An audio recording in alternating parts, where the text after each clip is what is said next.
warahmatullahi wabarakatuh.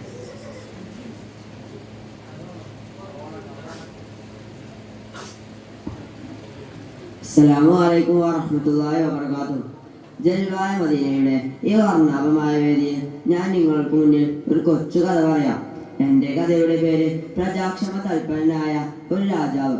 ധാരാളം വിവാദത്തുകൾ ചെയ്തിരുന്ന ഖുർആൻ മനഃപ്പാഠമാക്കിയ മഹ്മൂദ് അഫന്തി ആയിരുന്നു ആ രാജാവ്. തൻ്റെ രാജ്യത്തെ 7 പ്രവിശ്യകളാക്കി പല നാട്ടുരാജാക്കന്മാർക്കായി വിഭജിച്ചു നൽകി. അതിലൊരു രാജാവിന് സുന്ദരിയായ മകളുണ്ടായിരുന്നു. അവളുടെ പേര് സുഹറ. സുഹറയുമായി മഹ്മൂദ് അഫന്തിയുടെ കല്യാണം ഉറപ്പിച്ചു വെച്ചിരിക്കുകയായിരുന്നു. ഒരു ദിവസം മഹ്മൂദ് അഫന്തി നായാട്ടിനായി ദേഹത്താകെ എണ്ണ തേച്ച് കൊട്ടാര വട്ടവാവിലൂടെ ഉലാത്തുകയായിരുന്നു.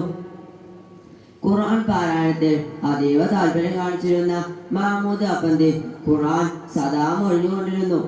ആൽ ഇമ്രാനിലെ 26-ാമത്തെ ആയത്തിൽ എത്തിയപ്പോൾ മഹ്മൂദ് അഫന്തിക്ക് ഒരു സംശയം. എല്ലാ അധികാരവും എടുക്കുന്നവനും നൽകുന്നവനും നീയാണെങ്കിൽ എൻ്റെ അധികാരം ഈ സെക്കൻഡിൽ നീ എങ്ങനെ ഇല്ലാതാക്കും? പെട്ടെന്ന് ഒരു പടൻ ഓടി വന്ന് മഹ്മൂദ് അഫന്തിയോട് പറഞ്ഞു, മഹാരാജാവേ, കൊട്ടാര മുറ്റത്തൊരു പുലിയോ? മഹാരാജാവ് മുറ്റത്തെത്തി. ഭടന്മാർ കഴിയുമ്പോൾ പുലിയെ ഓടിക്കാൻ പരിശ്രമിച്ചുകൊണ്ടിരിക്കുകയായിരുന്നു. പക്ഷെ പുലി പിന്മാറുന്ന പ്രശ്നമില്ല.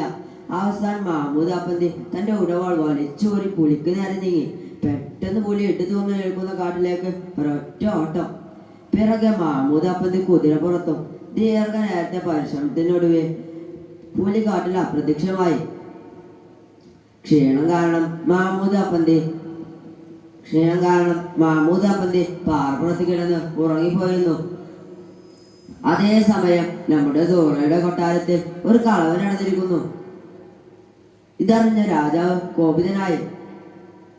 ആളെവിടെ? 3 ദിവസത്തിനുള്ളിൽ കള്ളനെ നമുക്ക് മുന്നിൽ ഹാജരാക്കുകയും.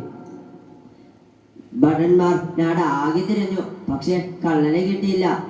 അവസാനം തല പോകുമെന്ന് വിചാരിച്ച് അവർ കാട്ടിലേക്ക് കയറി.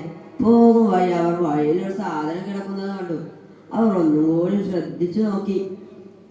ആരോ ദേഹത്ത് ആകെ എണ്ണ തേച്ച് പാറപ്പുറത്ത് കിടന്ന് സുഖമായി ഉറങ്ങുന്നു. കള്ളനാണെന്ന് കരുതി മഹ്മൂദ് അഫന്തിയെ പിടിച്ചു കെട്ടി കൊട്ടാരത്തിലെത്തിച്ചു. ആരും അറിയാതെ വിചാരണ ചെയ്തു. 2 കൈയും മുറിച്ചു മാറ്റി.